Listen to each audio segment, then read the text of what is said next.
Oh, hi. I was just asked a really good question. And that is, what are my concepts of God? And I gotta say, I was agnostic up until my awakening. But where I really found my belief in a creator was when I started to learn about sacred geometry.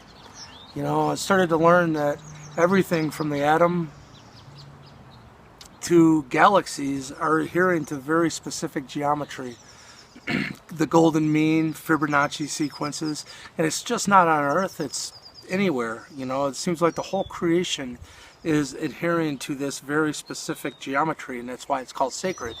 And to me, it's like finding the fingerprint of God, because it absolutely can't be coincidental. And so then I started to have my own belief in a creator. But I'll say I don't try to put labels around what the creator is. I think at this point in my evolution, if I did try to come to a conclusion, I would probably be wrong.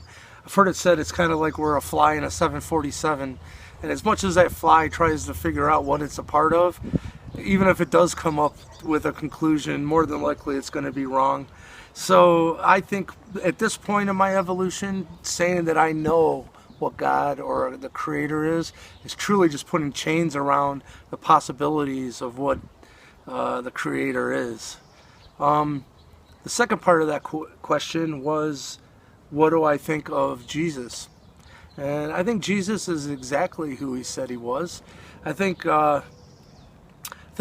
some big parts of his message have been they seem to go right past people's heads, and that's when he said, these things I do, one day you will do, and even greater. He didn't put himself on a pedestal and say, I'm the only way and here I am. He said, you will do these miracles as well.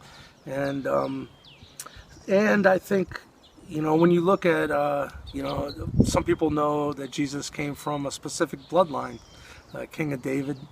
And so there's others of that bloodline as well, and we can just leave it at that. But I think he's a profound spiritual teacher, and there's been many enlightened beings who have come here to help us remember that, thoughts create reality, and to be mindful. Think about what you're thinking about.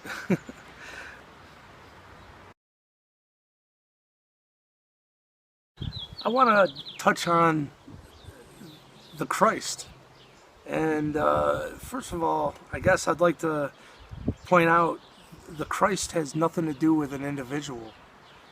The Christ is, well, first of all, it means the anointed or the chosen one. Chosen for what? I think it's spiritual knowledge. It's, knowledge of how light and sound create physical reality and how your own consciousness is behind the wheel, sitting in the driver's seat. And I've heard it said, and I like this, that, pretty much you get what you expect. And there is no other main rule. Fear or love. Wherever you put your energy, it'll be reflected back to you by a loving universe. And so if you got a lot of fear and doubt in your belief system, and then, let's just say, I don't know, you're prejudiced or something, then you go out and you find yourself in a situation where it seems that your belief is confirmed. Well, it's not that you're right. Your own beliefs are just being reflected back to you by a loving universe, and you could have easily just as chosen the opposite and then experienced that. So I think that's the whole thing about becoming conscious of what your belief systems are. And really, this gets into the concept of free will as well, because a lot of people think free will is a great thing, and it is, but truly, once you understand thoughts create reality, it takes away free will, because there's only one thought form that has the most love-filled outcome for everyone involved, and any other choice is truly a trip back into the Maya or the illusion.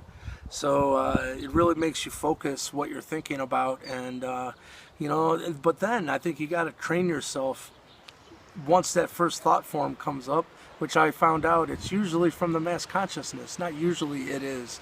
All of our own first internal dialogue in our voice, in our mind, comes from the mass consciousness, and we're all connected to the mass consciousness. So I guess the point is, if your first thought forms that enter your head in your own internal dialogue are from the mass consciousness, well, the mass consciousness is still filled with a lot of fear-based thought forms. That's why that first thought may be, oh, I'm getting screwed again. Oh, this is happening again.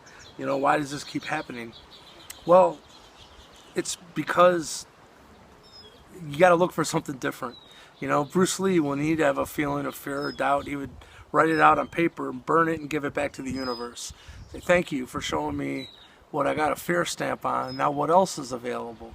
Once you say, now what else is available, you've broken that tie to the mass consciousness, which, again, it's not like the mass consciousness. Some things, your first internal dialogue may be great and love-filled, but just be aware if it's fear or any of those frequencies.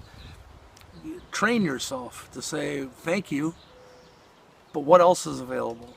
And focus your attention on the highest love-filled outcome for everything and all involved. And do it with conviction, and don't ever doubt it afterwards, and see what manifests in your life. I think you'll be shocked